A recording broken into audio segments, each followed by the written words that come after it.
Okay, we are live, ladies and gentlemen. Another episode of DTC WTF. It's the show about successful e-com brands and their founders and operators. But unlike other shows that mainly focus on startups and their successes, we want to talk about the failures, the grimy parts, the parts that people don't like to talk about. Starting a startup, it's like having a child, but harder. I stand by that. I think it's easy to be a parent. We've been birthing children for a millennia, but we haven't been birthing startups for a millennia. And to talk about that today, we have Hugh Thomas. He is the founder and CEO of Ugly Drinks. I'm a personal fan. I'm very excited to talk through his journey and some of his challenges. So without further ado, Hugh, thank you so much for joining us today. Thanks for having me. I don't have a child, so I can't comment. But running a startup's difficult. So I don't envy many parents running Zoom school right now whilst they're doing a D2C startup, which there are founders doing. So I don't have a child either, and I'm sure we're going to make a lot of parents upset from those comments. It was hyperbole. I'm sorry. I don't really mean that. But starting a startup is hard. So why don't we start with just a quick overview? Hugh, give me the lowdown on Ugly and how you started it. What was the inspiration? All that jazz. Yeah, so obviously I'm British. This isn't a fake accent. So I do live in the US. I've lived here for 2 years. I have still retained my home accent, so it doesn't seem to be shifting anywhere. But Ugly was started in the UK. So myself and my co-founder Joe were working together at Vita Coco, the coconut water business, 5-6 years ago now, when we were in our early 20s, and we recognized that consumers and in general were looking for healthier beverages, and that's why Vita Coco was growing, is people didn't want to drink sugary sports drinks and other juice drinks, and they wanted a healthier alternative. And really, we just felt that if you wanted to buy a healthy product, you were paying a premium. You were paying, $5, $10 for a healthy beverage, when in reality, we all knew that soda was the drink that was the biggest, most consumed, most widely consumed, and the brands selling it were advertising it, Olympics, football, soccer World Cups, you name it, their brands in it, Super Bowls, etc. Mm-hmm.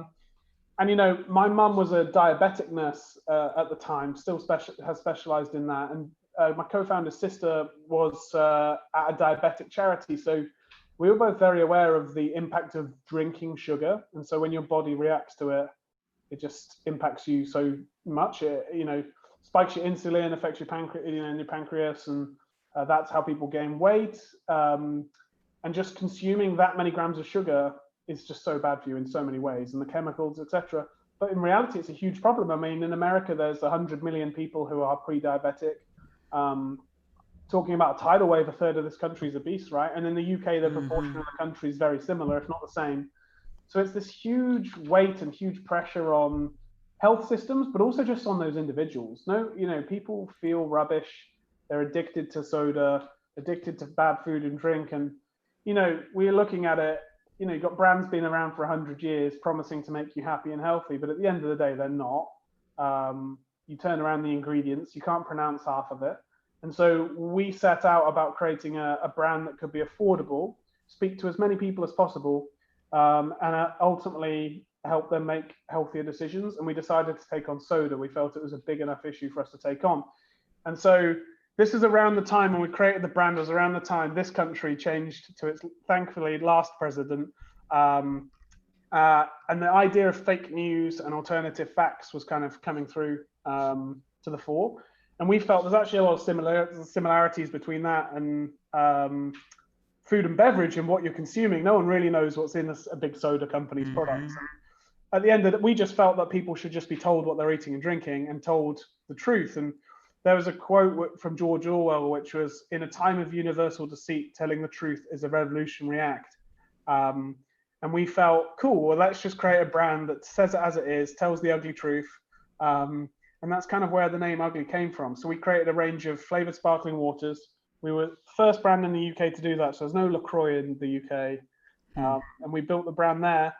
And we always had ambitions of coming to the US. And we knew the problem that we were trying to solve was a big problem here as well. And so now we're sold direct to consumer since day one. So we've been doing Shopify in the UK from since 2015. So wow, we got onto that early. really because we wanted people to buy our product everywhere, and we weren't in supermarkets everywhere. So we had somebody in Northern Scotland buy it, someone in Cornwall buy it, and then we've been in the US since doing direct to consumer since day one as well. We're on Amazon, and we're in about 15,000 retail stores internationally now. In the UK, about 4,000, 5,000 stores, and in the US, about 10,000 and growing. So yeah, but along the way, we started this in our small apartments in the UK with $1,000. This isn't like the result of some sort of business school project or me kind of having lots of years experience and deciding to start a startup. This is like two guys in their early 20s in the pub deciding to go, cool, big soda, let's have it out, basically. And so that's kind of the premise of the brand and what it's all about. So I do want to point out, though, you do have a long-standing background in marketing, which I want to talk about. So you did have a fair amount of insight before you tackled it. But first, I want to ask you this question. Do you think in 10, 20, 50 years, we're going to look back at Coca-Cola and Pepsi and have the same feelings that we do towards Marlboro and the large cigarette companies? Do you think there'll be a similar hindsight's 2020? Of course, I think that will happen in other categories as well. I think it will happen in alcohol. I think it will happen in snacks and bagged snacks, fast food, junk food. But like anything, I think those things should be rare occasions, right? I don't think people need to be told what to eat and drink, but there need to be options that are healthier and affordable. And if the unhealthy stuff is the cheapest, people on average or low incomes are going to pick it up. And so we've always worked back from price point and trying to make a product that is affordable. And I think that's the big thing that's going to change those trends, because families and consumers are just looking to quench their or their family's refreshment and keep everyone happy. And if that's being soda right now, then soda has that space. But if we can create an alternative that tastes great, looks great, is the same price, and is better for you, then why wouldn't you make that switch? And so that's kind of my philosophy. So it's down to, I see no one else is going to fix it. Entrepreneurs have taken up the mantle, and you can see it in every category of food and beverage right now. There are healthier versions, and it's what I'm really passionate about, really. That's awesome. So I want to quickly revisit this. So you spent time with Kraft Heinz, with Unilever, Vita Coco. How did these places shape your mindset, and how did they inform you to getting started with Ugly? It sounds great on my LinkedIn, but in reality, I was when I was 18 at college, I was the vitamin water guy on campus. So I was the guy with campus ambassador. Yeah, campus ambassador. So I had, like a sofa couch made from cases of vitamin water because I had so much of it. And then I also worked for Unilever a bit on campus too. So I had like Axe and Lynx, or we call it Lynx back home, and had other stuff as well. And so that was my first, I guess you could say I worked for Unilever, but it's a real stretch. So yeah. Appreciate that clarification. Yeah, that's a bit of clarity. And but yeah, that's really where I fell in love with consumer packaged goods. I was like, certainly with vitamin water, I was like, well, I can take these drinks to a sports event, I can take them to a party, I can take them to a music venue, I can give them out, in the campus library and in the outside the buildings, and it's just like fascinating to see how people interacted with it. And I was getting the materials. Kind of when I fell in love with it, and then out of college, I got a job at Kraft Heinz, which was Heinz at the time before Kraft Heinz, and I worked on Heinz ketchup and Heinz beans, which is big in the UK. And I knew on day one, that I didn't want to work at a big company. And they asked me to shave my beard. But I learned a lot there, and I'm still friends and in contact with so many people from that business. It's kind of amazing. And I still use lessons from that on a daily basis. So, I went to a big company, did TV commercials. We launched new products. I saw how much process there was. I got frustrated by the process. And then I joined Vita Coco when that had just launched in the UK as a startup. And then I kind of first marketing hire there in Europe. And when you're a first hire somewhere, you just get thrown all sorts of experiences. And I just kind of grew with it. I ended up managing quite a big team. And then met my co-founder Joe whilst working there, and we said, where do you go after you've worn, sandals to the office and there's palm trees and there's a hammock? You've got to do your own thing, haven't you? It's hard to go back to corporate life. And so, yeah, decided to start our own business. But that was when I was 24, 25. So I'm not Don Draper with 25 years experience as a creative director. But for whatever reason, it's just that the thing with brands and food and beverage in particular is just always caught with me. I just think everyone has an opinion on food and beverage. You either like it or you don't. And for me, that is just fascinating. And the way humans, everyone does it every day, eat and drink. They mean so much. They have so many impacts on the world. And it's such a big thing that it just became the thing that I loved and wanted to work in. So that's kind of how I got into it. That's great. So before we started this recording, you were telling me about your first production run.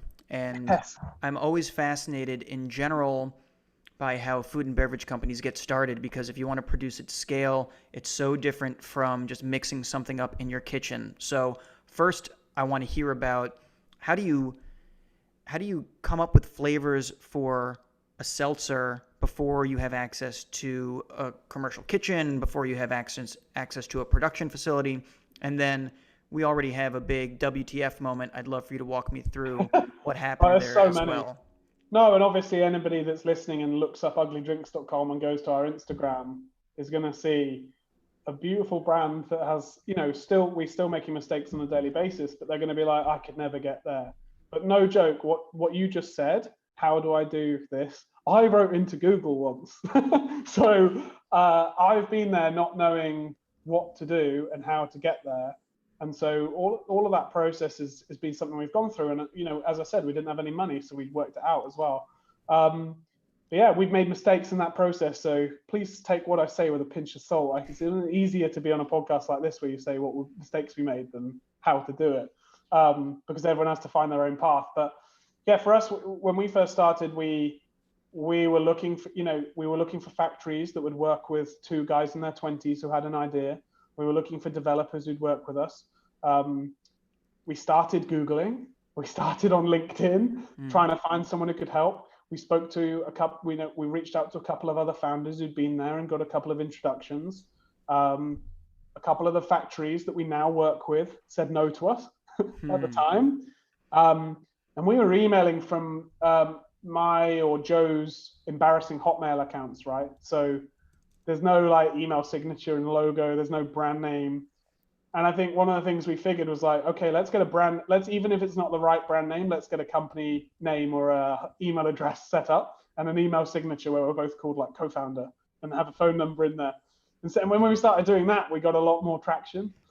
So I can't remember what we were called. I think we were called Black Sheep Food and Drink, maybe. I don't think we probably still own the company, but hopefully not being chased down for taxes on it, because I'm definitely not looking at that. It's a perfect lesson in fake it till you make it, right? Fake it, yeah. And so the minute we changed, we were immediately taken more seriously. And then slowly through that, we got introductions. And I'd say advice to anyone listening who's starting out is if you speak to somebody and they say they can't help you, always ask them if they know someone who can. And I think without fail, pretty much putting together who's going to make the flavors with us, which factory can we use, how do we make, has always come from asking questions like that. When you feel like you're at a closed door, another 10 doors open. And that's generally the case with everything, whether it's raising investment, an investor says no, they might introduce you to someone else. A factory says no, they might introduce you to someone else. The list goes on. And we've always found that. And so through those questions, we ended up with the factory we started working with. And I think Joe and I had maybe been a little hasty in terms of our recipe development. We'd made great tasting drinks. We'd found a factory to make them, but no one had checked that the recipe we had was going to be safe. We found that out 4 weeks after we'd made 50,000 bottles, because we had bottles with a microbacterial growth. We actually started with bottles before we moved into cans, very early. We were only in bottles for a very short amount of time, evidently, 4 weeks. So it went pretty quickly. And so we had, we didn't want to work in bottles, but it was just the easiest first step, because, and we were always wanting to move into cans, but the can production runs were really big at the time. And yeah, so we were out there selling. We'd put product in a couple of stores and Selfridges, which is a big department store in the UK, and some other places. And one day it was fine, and the next day they looked like snow globes with like floating bacteria in there. So Joe and I recognized this. We'd just left our jobs a month before. We just made 50,000 bottles of drink. We'd spent all the money we'd been lent essentially to do it. And we had to go and buy all the product back off the shelves because we didn't know if it was dangerous. It turned out it wasn't dangerous. It was like, I don't know, cheese mold, basically, like as dangerous as that. And we were pouring it down the drains in the street. 4 weeks after leaving our jobs, we destroyed everything at the warehouse. And then we were sat in a cafe, basically like head in hands, like a year or two's work. All that money off the early investors have put in. But we decided we weren't going to give up, and we actually had to hire some interns at the time as well. And I say this because Orla, who's one of our interns then, now runs our global direct-to-consumer and Amazon business, and the brand and all the packaging, and she's been with us since then. So like we decided to stick it out, and what we did was we were like, okay, we're going to work out how to get this product back. But also in the short term, we're going to hustle and bring as much money in as we can. And we outsourced ourselves as a consultancy. We ended up working for 5 to 10 different brands, selling their brands for them in stores for at least 6 months, bringing in money, bringing in cash. We did everything. We worked for a rice brand. We worked for like other beverages. We worked for some snack companies, whatever we could to keep money coming into the business. We worked in a shipping container office at the time in London. So it was like an old shipping container. And in that period where we were raising money, we were trying to figure out what was wrong with the recipe. And that's when we decided, well, now we've learned enough. Let's move into cans like we always wanted to. And then decided to pursue it, worked on the recipe, got some more advice, figured out how we could do it with cans. And, then we kicked on from there. Went relaunched 6 months later. So we did that for 6 months hustling after we left our jobs, selling ourselves as a consultancy called Black Sheep Food and Drink. It was with a different deck, even though the brand was called Ugly. Kept the money coming in, kept ourselves ticking over. We were on tiny salaries at the time, as was everyone. And then we relaunched the business 6 months later into the cans with like $1,000 design that you can find online. Looks nothing like we did today. And then hustled, managed to get that into Whole Foods. And then the rest is not history because we've made more mistakes since then. But that was a live or die moment within our first month of launching that you probably can't find on the internet anywhere. I don't talk about it very often. I don't mind talking about it. It's just not the thing people ask about. That's why we do what we do, baby. Yeah, exactly. But yeah, it was a real kind of tough moment. And we'd interestingly both read The Obstacle is the Way, the Ryan Holiday book about stoicism within the month before. And it's tough to practice in reality, but you look back now, if that had worked, if that product had worked in the bottles, maybe we'd never have gone into cans. Maybe we'd never have done what we're doing. Like plastic bottles weren't recyclable. Who knows? Like what other life that would have been, and maybe the business would have died and not lasted a year. So you kind of have to thank these obstacles for coming, because it brought our team together, created a special bond, and we have a bond with Orla.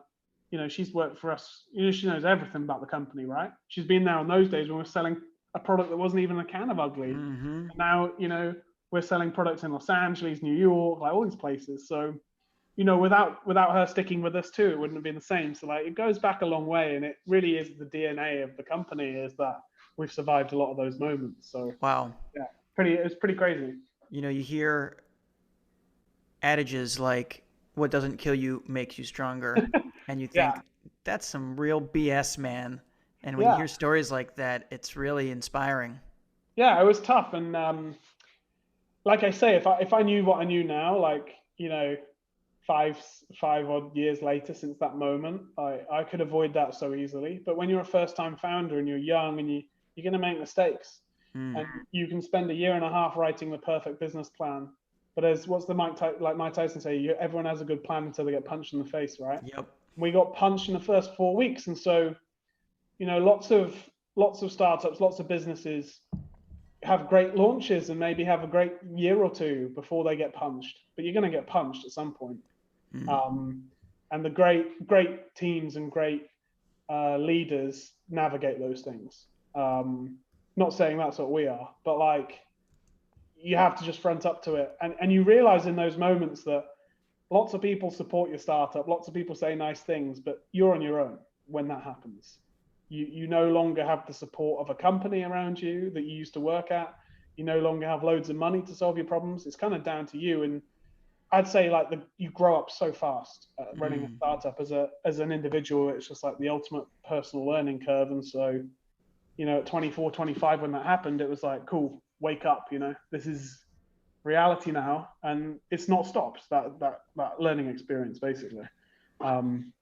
So yeah, that's kind of my experience of entrepreneurship, really, is that consistently happening every few months. And this year's no different, right? You fast forward 5 years and there's a day in March in the US where we're all told to stay at home indefinitely. And now look where we are, right? Like, it's November 2020 and we're still kind of doing that. So when I started the business, I'd never thought we'd have to run it through this sort of environment, but that's reality of starting a business, right? That's what you sign up for, is the journey. And you have to be adaptable. You have to be flexible. And when things get a little crazy, you got to try to be a stoic. That's it. And get your wits about you.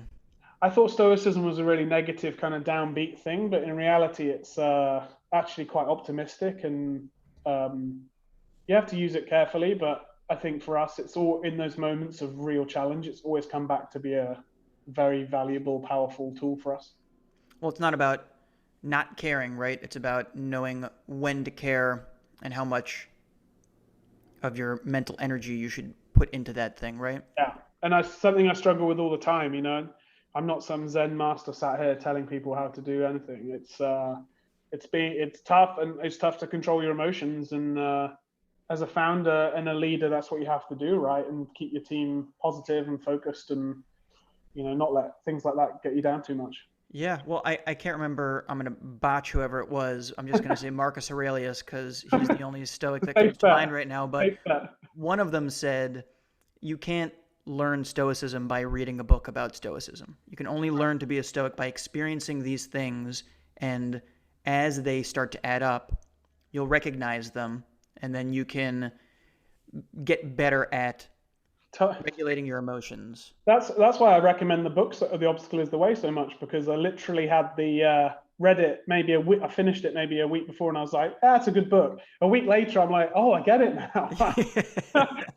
This is really tough. Like, okay, cool, I get it. And yeah, I mean, the list of people in that book is long, of people who've applied it when things have gone wrong. And any of these, celebrities, people, people that any of us look up to, all have they're all measured by how well they can move on from these obstacles, right? Anybody that's of any interest that I admire has pretty much overcome things like that. So, Ugly is no different, and nor is any other startup anyone's looking at that they look up to. As much as you might read, if you read Shoe Dog, it's the same, right? The Nike book. I mean, it's a brand. You go on Nike's website now, you'd have no idea the guy was like selling like a Japanese sneaker brand, like out of his car in Portland, right? Like so far away. But that's the reality of these things. So yeah, it's not pretty. It's not, but if you stick with it, you jump ahead 5 years. Now you have Ugly drinks in the formulation that it's in today. There's no longer any type of bacteria that's there. It is delicious. Definitely no bacteria. Yeah. I've tasted lots of flavors. They're great. One thing I really wanted to talk to you about is you have an incredible, I don't want to call it a gimmick, but you have a specialty where you drop new flavors every single month, and it's a great way to engage with your customers. They get an email that gives them early access to it. I've heard you mention that they're involved. They're getting into the lab with you, so to speak, to help you work on your formulations, to help you figure out what's next. I'd love to hear how you came up with that idea, and it seems like it would be incredibly hard logistically. You have new logos you have to come up with each new flavor, obviously creating the new flavors and testing them, changing the website fulfillment. So talk to me about all of that stuff. Well, firstly, the answer is yes, it's very hard. And the reason we're able to do it, so insanely talented team of people who work on it, who are incredibly talented and very committed. So it's not possible without people like that leading it. But it's a case of us kind of really wanting to make water fun. Like I go back to that mission at the beginning. How can we make water fun to drink for people, and instead of something else that might be worse for them? So how would you do that? And it's like, well, we've got a lemon lime, we've got a cherry, we've got a peach, but really people want to drink stuff that's fun and nostalgic or reminds them of something. And we were trying flavors at the beginning of the year, thinking about expanding our range, and we just had this kind of, I think with, you watch Charlie and the Chocolate Factory, you think about Willy Wonka, it's like, well, how creative can we be? Water and flavor is like really kind of what we're working with. How far can we stretch this concept of flavored seltzer? Tried a bunch of flavors, and we were like, wow, there's some real potential here for us to stretch where we're at. And then it was like, well, we've got a community of people who already like what we're doing online. How can we give something back to them, or at least work with them to come up with new ideas, create those new ideas, and then hold ourselves accountable to a new innovation cycle and a speed of working that, stretches us and makes us better, and it also maybe allows us to find the next flavor that our consumers love, because there's no point us thinking they're going to love something. Why not ask them? So we started early on with some surveys, asking, and we had some amazing ideas. I mean, some of them way too crazy even for us to even comprehend. Crazier than marshmallow? Marshmallow is crazy, man. Well, we've had some crazy stuff, and like some crazy ones like marshmallow that we might have gone, might not ever make your top 10 flavors, but as a special run, it went so phenomenally well. So yeah, we've done a cherry cola, a sour apple, orange soda, Dr. Ugly marshmallow.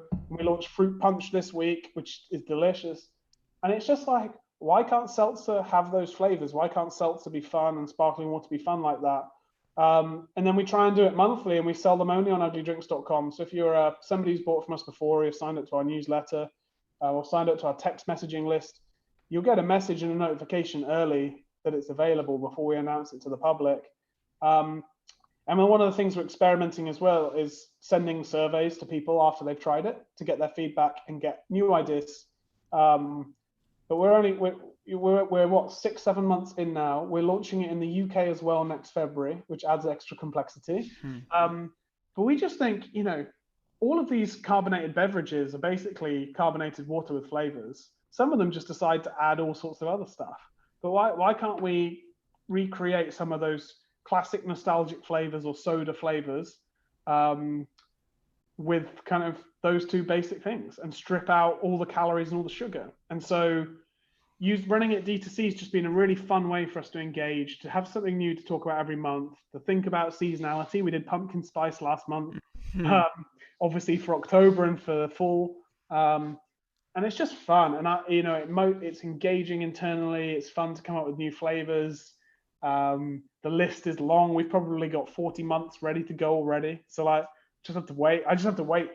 Our team has to wait now for those. You already have the flavors ready to go? Or we have so many. I mean, the list of ideas is long, and we have so many ready to go, at least another couple of years. So how long does it take to produce a new flavor of this, from the time you have the idea to the time it's ready to come off the assembly line? It depends how fast we are. And again, we have some great suppliers and some great, it's a variety of people working on this. So we have a network, and our team internally works very hard too. But, from idea to kind of tasting a version of it is probably a month, and then turning it around. So really we're talking about turning it around in 4 to 8 weeks from idea to creation.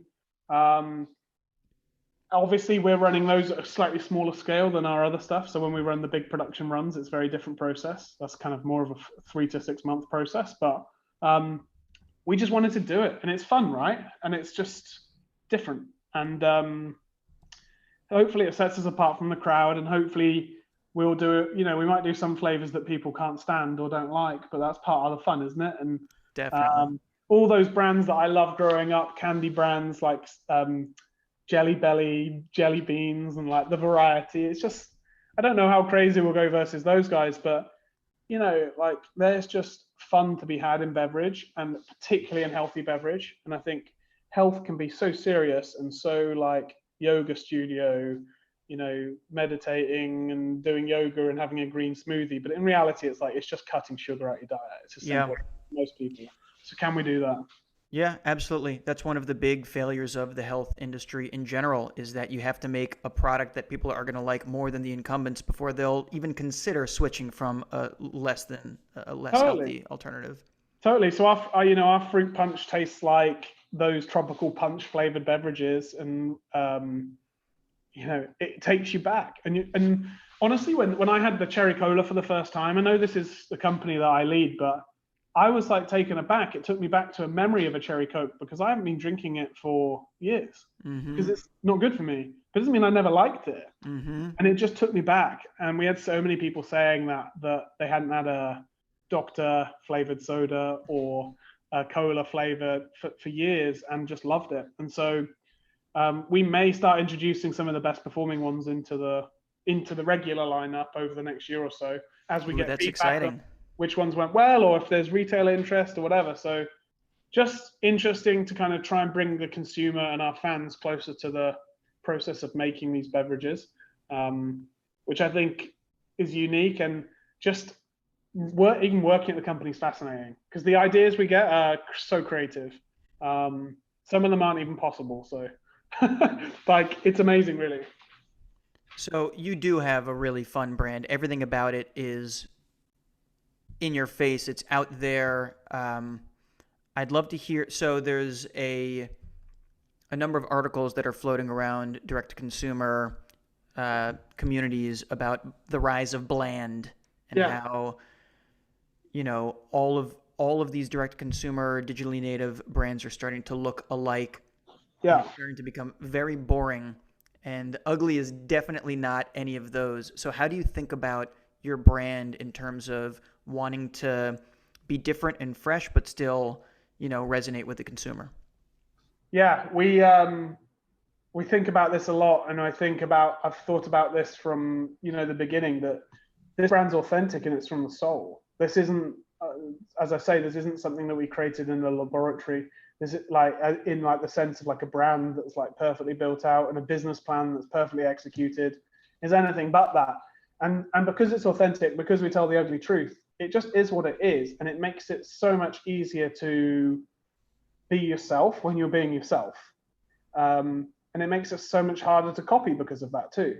And so we wanted to stand out. We wanted to be disruptive. We wanted to say what we felt about the world. We wanted to make a mark. We didn't want to build something that was copying somebody else or borrowing from somebody else's ideas. We wanted it to be totally fresh. If anything, the inspiration comes from way outside of food and drink, from street art to other creators, artists, like chefs, even craft beers being a big inspiration for us in different ways. So you have to take that, live the life, and then put yourself into whatever you're doing. And I think so many D2C brands in particular are playing a formula because it works when you A/B test it. But for me, life's too short for that. And all the great brands I look up to and love come from the soul and come from happy mistakes and genius moments. And it might make life more difficult in some moments, but we want to be around for 100 years. We want to be memorable. And I know Seth Godin, the marketing writer, talks about the purple cow. Mm-hmm. You're going past fields and fields of cows, and then one of the cows is painted purple. You've got to strive to be a brand that stands out. And he says, if you want to be remarkable, you've got to be remarked on. So what's someone going to say about you? And I think when it's embodied, and when the can is just one output for us of the brand. It's every word we say, everything our team says, everybody we're trying to hire. It becomes the brand, and therefore it's so much harder to replicate. So our brand guidelines aren't just, well, this font or this color. It's everything about us. And that's, for me, where lots of brands today are missing the point, because they'll take so many risks in terms of leaving their jobs, buying lots of inventory, and then the last risk in terms of brand, they just do something that should work scientifically rather than what people feel. And I think people buy brands they feel, and at least for a long period of time. It might work for 5 years, might work for 10 years, but is it going to work for 100 years? That is all about emotion from my point of view. So yes, passionate about it, but that it really comes from the soul. And I love brands that come from the soul or do things that are totally different to everybody else. It's so well said, especially considering the channel. You're going direct to consumer a lot. I had so many questions that we're not going to get to. We're going to have to do another one of these interviews. I want to hear about your omni-channel approach, because you've already said how you're selling in stores, you're selling direct to consumer, you're selling on Amazon, you're going to, in person to music festivals, at least you were. And especially for food and beverage, so many people today, the pendulum has swung and everybody's saying, it's so easy to build a website on Shopify or Magento or whatever and sell to consumers, and you need to own that conversation. But you need to own every potential channel you can. You need to get in front of consumers however you can, especially today when there's so much competition there. So we won't cover that now. We'll cover that next time. Yeah, anytime. We're just about at time. I want to hear where can people get Ugly? Yeah, of course. And again, anytime I'm happy to chat to anybody or chat to you again. I'd love, there was a great conversation. You can find Ugly at uglydrinks.com if you're in the UK or the US. Hopefully we'll be in more countries one day. You can find us on Instagram, Twitter, TikTok, Ugly Drinks. You can find me, I'm Ugly Hugh. I've rebranded too. And if anyone wants to get in touch with me, you can find me on LinkedIn or Instagram and hit me with a direct message, and I'll try and get back if there's anyone with questions or wants to get in touch with us. I would love to hear from you. And if you use Ugly Hugh at checkout, you get a cheeky little discount. Oh, don't tell our D2C team I told you that. But if you've waited till the end of this podcast and you've part with me talking, then you deserve it. Exactly. Yeah. All right. One final question. If there's one piece of advice you'd give to an aspiring direct-to-consumer founder, what would it be? Look after yourself. And I know that sounds crazy, but that's coming from someone who's experienced burnout, who's been through, the full roller coaster of emotions on a startup and made sacrifices and moved abroad and risked it all. I didn't look after myself properly. I didn't eat right. I drank too much alcohol. I didn't sleep properly. I didn't exercise. And when I was in my early 20s, I thought it would never catch up with me. And I guarantee it will, because it always does. And my peer group of friends my same age is generally caught up to.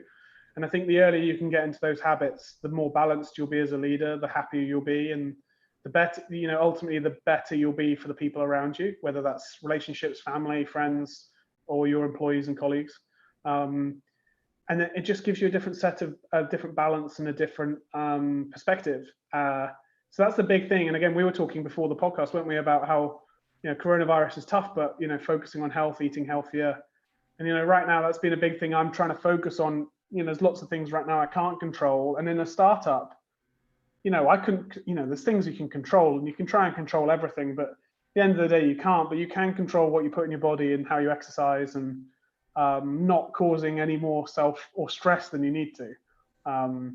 So that's kind of my big advice. And I know that's probably not the advice you're expecting, but it would transform a startup if you can get it right, and your startup experience will be so much easier to navigate. I think it was Lauryn Hill who said, "How you gonna win if you ain't right within?" You got to take care of yourself. Put the oxygen mask on yourself before you put it on your child. If you're not running at your top capacity, everything else is going to suffer for sure.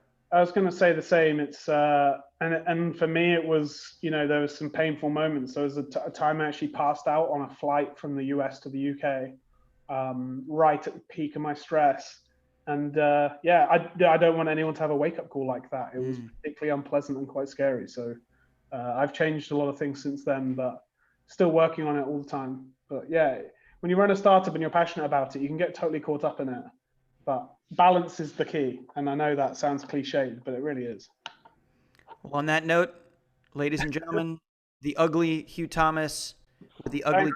Thank you so much for being here, Hugh. Thanks for having me. Really appreciate it. Really great nuggets in that. Very excited to share this with the world. Please. Take care. Take care, man.